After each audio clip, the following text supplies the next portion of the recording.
All right, we are kicking off Monday morning, Rosh Hashanah.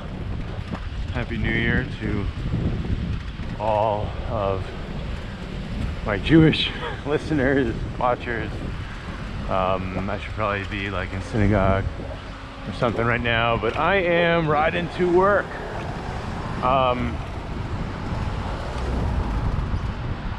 On a 63-degree day. Oh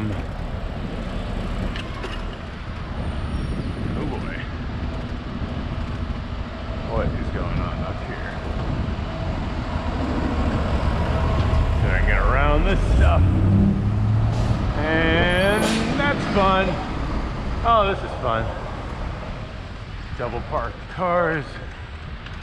All this nonsense. Always a nightmare on this street here.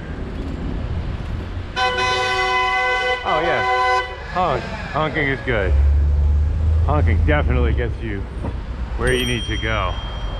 Bell ringing, however, bell ringing, very effective. Bell ringing on a bike is equally as effective as honking in the middle of traffic. I'm gonna do a move here that I learned from my wife, where you basically go up here. This is kind of scary, but also because you're really taking a left turn right into the bike lane here, using the left turn only signal, and it works. So it's not bad. Not bad. Wonder when they're gonna put down the paint and lines and stuff here. I don't know why this stuff takes DOT like, 8 months to do a couple of blocks of street. But anyway, I got a couple of guests who are interested, or in some people who are interested in being guests on the show. I'm very excited about. It means I have to do a little more prep. Please don't hit me. Why are you driving? This nincompoop.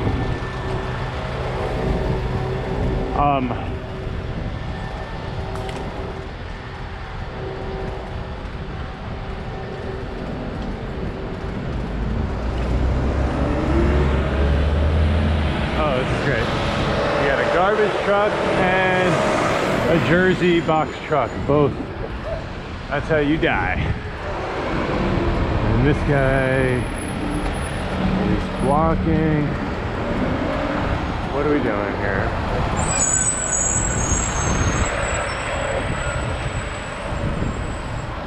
That is dysfunctional bike infrastructure right there in action. It's just at a intersection is one of the worst possible places to block everything, because it means you're merging with drivers who have a green light and are heavy on the gas pedal, So let's see, it's starting to get cool here in New York City.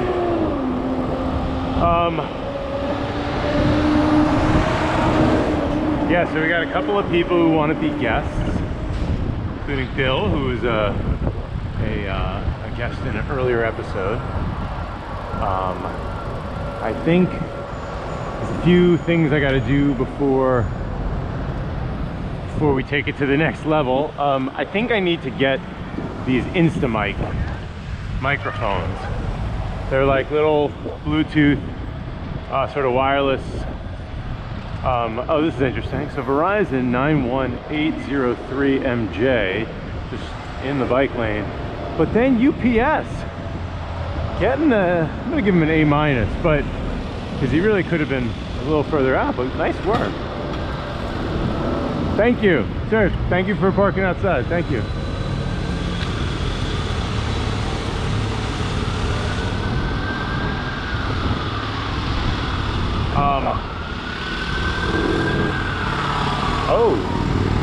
Oh, over there, you're not gonna be able to see it on this video, but I can see right over there is a cargo bike. I think that's where my wife parked.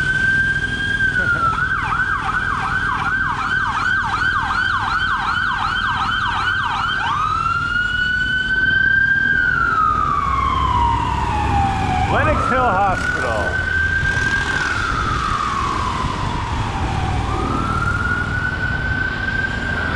So my favorite is when pedestrians cross when they don't have the signal, right? So that woman didn't have the signal, doesn't really look, and then when they see that you're on a bike, they just casually ignore you like you don't even exist, right?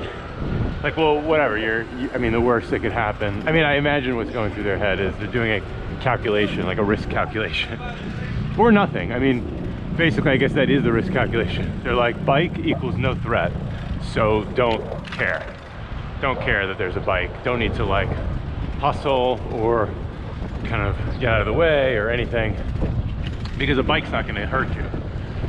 And it's funny because you just see this with some regularity when people cross sort of against, you know, they don't have a walk signal, they're crossing, you actually have the right of way, but so do all the cars that you're driving with. But if you're the only one, you know, on the lane, then all the pedestrian is seeing, they're just going to glance back and see, oh, it's just this slow moving cyclist, whatever, no big deal. And that's kind of like the whole point, right? Like that. Oh wow, this guy's going fast. That guy you might want to get concerned about, but it's kind of like proof, you know, that like that's the point, right? Is that when you see a cyclist coming, you shrug and you're like, whatever, they're not gonna hit me, and like I see them, they see me, no big deal. We're gonna navigate this exchange, you know, this interaction pretty comfortably and easily, which is exactly the point, which is why, you know, the people who say like I almost got hit by a cyclist are like, yeah, that's probably true to some extent, but like it's also way less risky than almost getting hit by cars all the time. I almost get hit by a car every single time I cross any intersection where I have a walk signal and the cars and drivers have a green and they can turn right or left into that crosswalk, right? That is how most deaths happen. Hey, how's it going? Right, so if you say, oh, I almost got hit by a bike, almost, I've been almost hit countless, like literally 1,000 to 1 by drivers versus cyclists, and that's what I don't get. And the almost by the drivers is almost getting maimed or killed, right? Almost getting hit by a bike. A bike like can do damage, sure, I'm not discounting that. It certainly can kill you if you're, you know, elderly and, you know, have and the bike is going really fast and whatever, right? It hits you and smacks your head in the pavement. Like, oh, okay, yeah, all that stuff is true, but a 2-mile-an-hour nudge by an SUV can like take out your leg, you know? It can do all the same damage and more as a bike going 20 miles an hour, you know, with one occupant, because an SUV is 3,000, 4,000 pounds. And so even going a very slow, what feels like a very slow, comfortable pace, oh, I'm just going through the intersection at 5, 6, 7 miles an hour, I'm not even, you know, I'm going slow. Yeah, you're slow from as a driver, but when you hit a pedestrian from that angle, from any angle, you can calculate this with physics. It's not that complicated. You can look at the newtons of force. Force is basically mass times acceleration. Mass times acceleration is how you determine newtons. Newtons is a measure of force. And that's basically how you can convey when a car hits you at 2 miles an hour, it's significantly greater force than when a human, you know, hits you at 2 miles an hour. And why is that? Because the mass is completely different. It's on a completely different, it's orders of magnitude, it's multiple orders of magnitude. So about a person that's maybe 100 kilograms, or I don't know how much that is in pounds, but 50 kilograms, 60 kilograms. And then you have a car that's like 3,000 kilograms, right? And so it's a simple multiplication equation, mass times acceleration. But that gets converted into basically destruction of your bones, right? Destruction of your body, the force at which you would hit the ground, the amount of energy, the weight of the vehicle going over your body, all that kind of awful mechanics of a car crash can be calculated fairly easily with some physics. So a couple of basic equations. I majored in physics, so and I tutored physics for a while, but now I forgot a lot of it. So I'm struggling to remember. But I do know some of the stuff.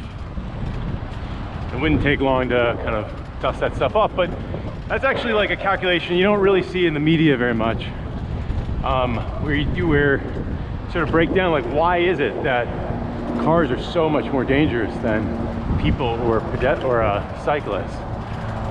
And the law sort of treats vehicles as the same. They say, oh, well, you are on a bike and that is a vehicle, in the same way that a car is a vehicle. But like almost every aspect of that is not really the same at all. It's like wildly different. I mean, consider just even basic mechanics, like almost every aspect of driving a car and riding a bike are different. So let's run through it. Obviously you have the mass. The mass is orders of magnitude different. So right off the bat, if I was riding a bike that weighed 3,000 pounds, right, and it was a bicycle or whatever, then yeah, then, you know, in a way, like, yeah, we'd be the same kind of vehicle. Because I have 3,000 pounds of metal around me, and if I bumped into anything, I would basically destroy it. Like, same thing. But that's not the case with most bicycles. You see these little bikes, they're 10, 20, 30, 40 pounds. I think a city bike maybe 50 pounds or 42 pounds or something. That's it. Plus your body, right? Next you have like the means of locomotion, right? Or mobility. Like to drive a car, you almost need to do nothing. You just need to be breathing and be able to move your foot, right? And goddamn, if you pass out or, you know, have a seizure or any of these other, you know, a medical episode, as the cops like to call it, which, you know, is true in some cases, I suppose, although you're legally obligated to say if you ever have had a seizure or any kind of medical episode like that, that would preclude you from being able to safely drive a car. And if that's the case, and if it's so easily, oh, well, they had a medical episode, well, then they shouldn't have had a license and they should be arrested for that. That's the issue, right? Not that, oopsie, it's an accident. It's that they should never have had a license to begin with.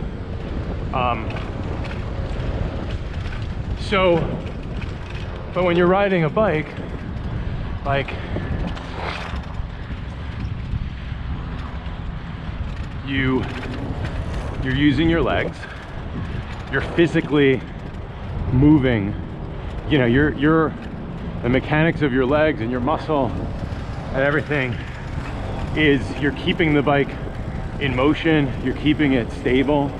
All of those things are required, right? So I remember asking a friend who rode a motorcycle, you know, do you ever like run the risk of like falling asleep on a motorcycle? And he's like, how the hell could you ever fall asleep on a motorcycle? You're physically operating it when it is in motion.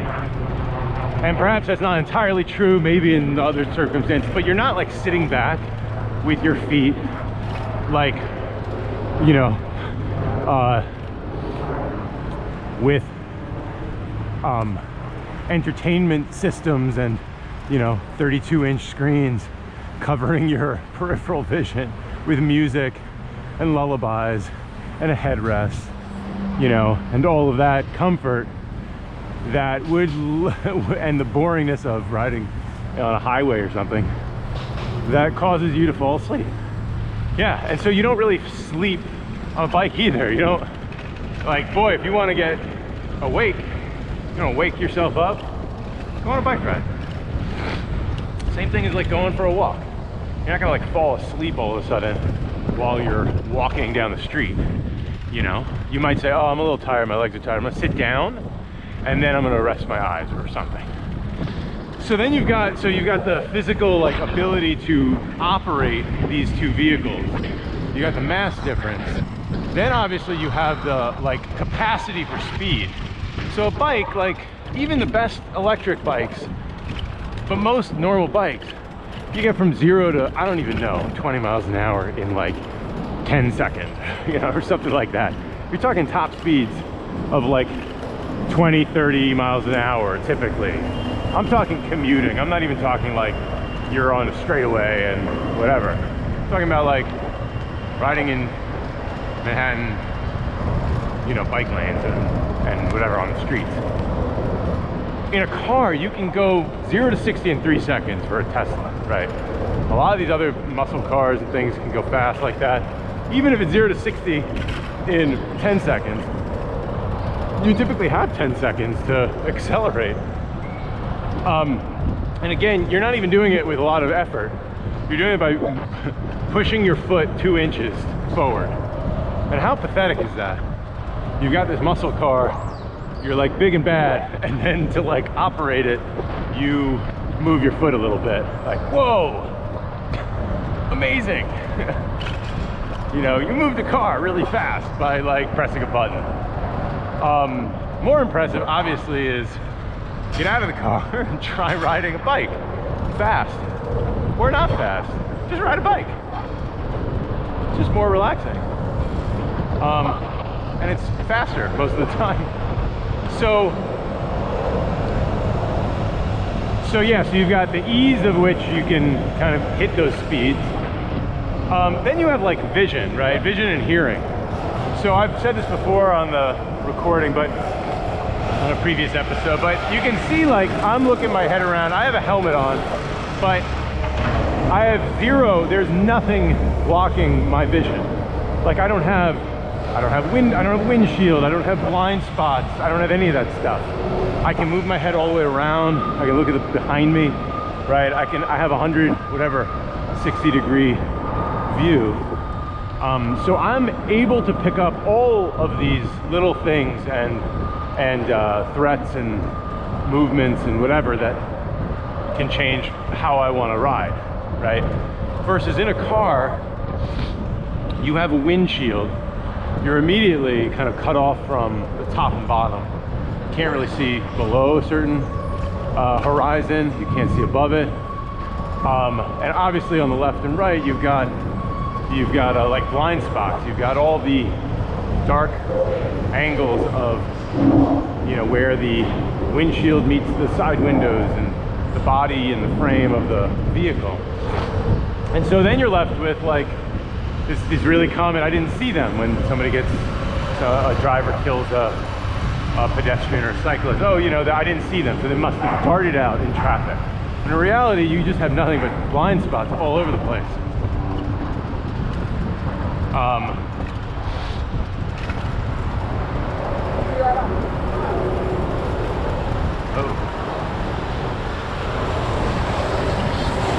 Funky.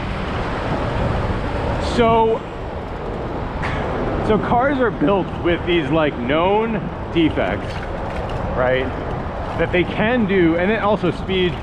There's no speed governors on cars. Most cars can hit 100 plus miles an hour. It's in the speedometer. You can see it right there. Some of them go to 150. That's insane. There is no place in America that has a speed limit that exceeds like 85 miles an hour. I don't think that even exists. So there should be governors that say beyond this speed, you just can't go beyond the speed. Same way they deal with this on electric bikes, right? Which are governed to like 20 miles an hour, which is insane, right? Because God forbid a bike goes 20 miles an hour, but cars can go 150 legally, or not legally, I don't even know. I mean, they're basically legal until they are caught. Thank you.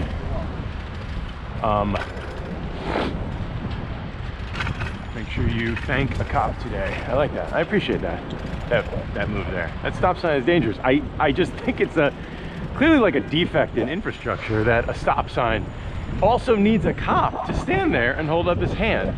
And you might think, well, that's what a stop sign should be doing. That's a stop sign. It literally says stop. But no, you literally need a physical body with a badge and a gun, you know, and a hand up saying stop to these impatient drivers who are not paying any attention.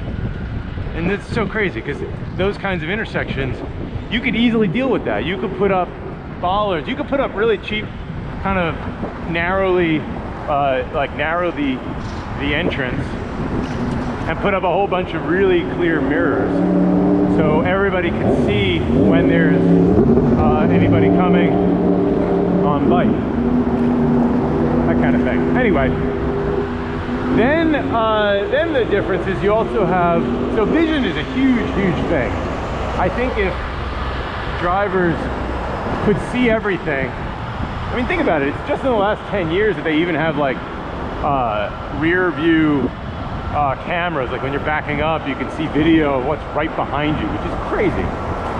You know, just consider that you're just blindly backing up and hoping that, oh boy, that you're hoping like not to hit something, and like most of the time you don't, and then when you do, that's 40,000 people a year who are dead, not just from backing up, but you know, I mean, there's literally hundreds of thousands of car crashes a year in America.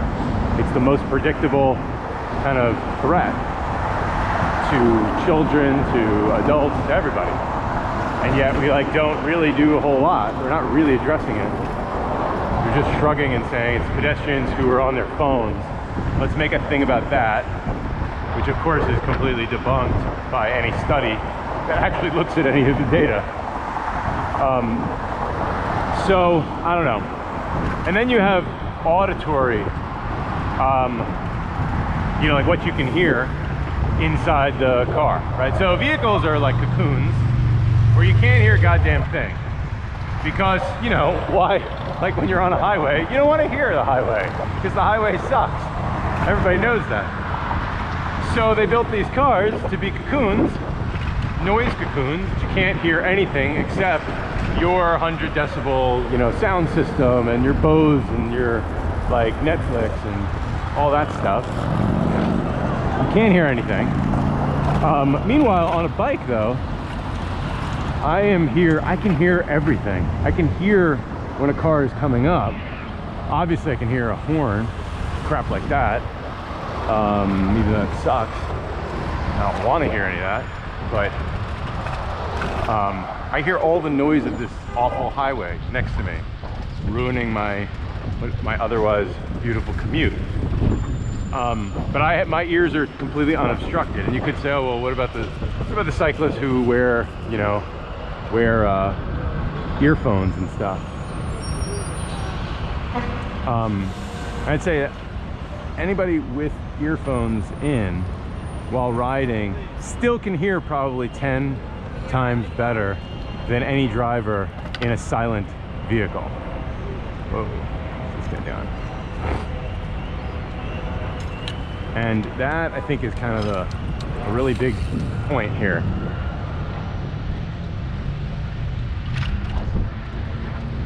Is that me with headphones on, like listening to music, I am more aware of my surroundings audibly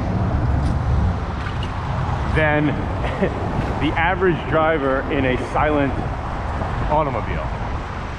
Just consider that. We've all been in cars. You know what it sounds like.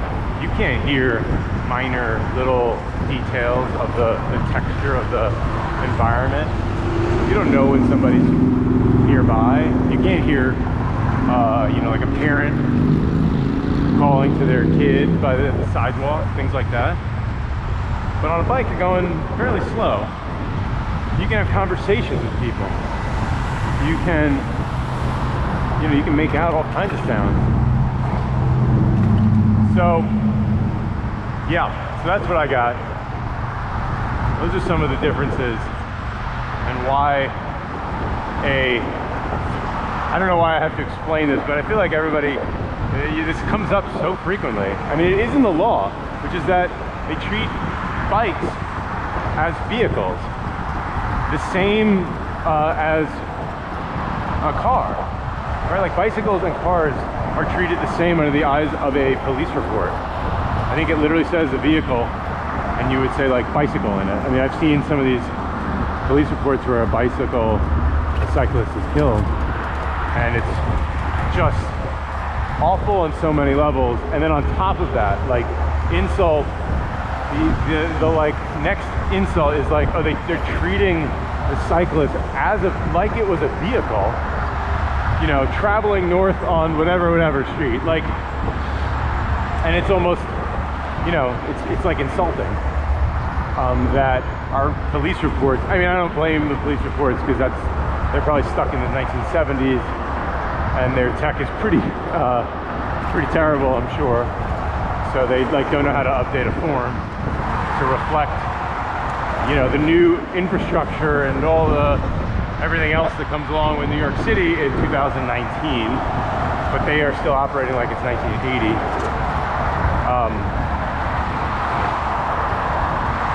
It's crazy that just none of this stuff is adapted properly. So I don't know, that's the fight. That is the fight that we're working on. Let's see if I can get this light. I think we will.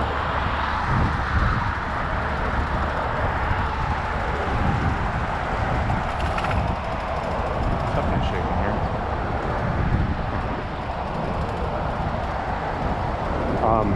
Over the weekend we had our son's birthday. I gave all the kids rides on the Urban Arrow. Super fun.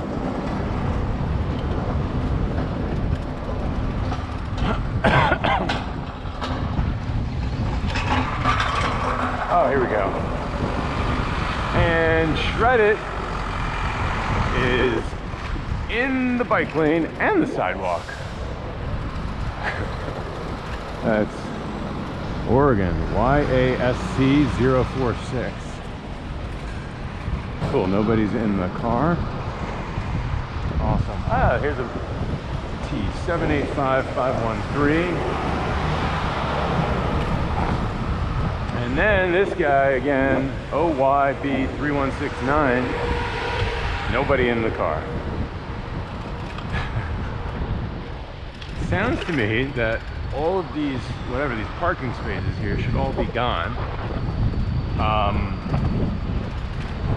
So these other people, well, or not, or those people should just get tickets, right? They should be heavily ticketed every single time, and it should escalate. Except there's zero enforcement. There is no enforcement. You look at the windows of these vehicles and you see nothing on them. Not that that implies anything, but usually you would see a bunch of tickets on a window in an effort to not get another ticket. You know, you try to position your window with extra, you know, tickets on it, but you don't see it. So it's like, oh, look at this thing. That's cool. And then this Virtue bike is over here. Nice.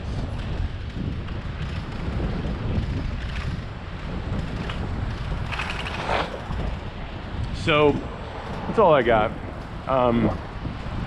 These are the things that I think about when I hear news and stuff about you know,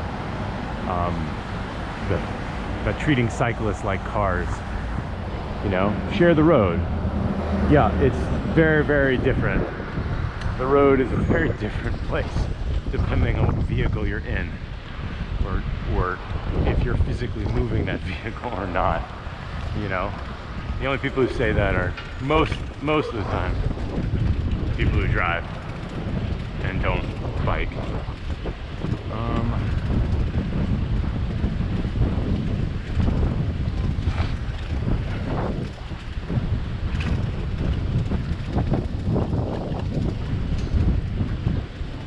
So that's all I got. I think there's some news today, but I missed it. I read through it just from forgetting it. Bill wants to be a regular contributor. I really do appreciate that, Bill. Would love to set this up. I gotta find time to do it though. Part of why I do this is because it takes no time out of my day. I am able to just ride up and down the Greenway, just to and from work.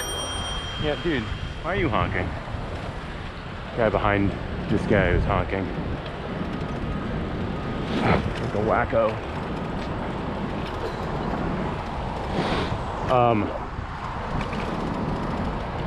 So I think this could be a really cool project. I need to find some time to invest a little bit into the microphone issue, planning it a little bit, like with some questions and things like that. Oh, what's going on here? The cop is sort of breaking into that car. It's got like a stick going into the window there. That's cool.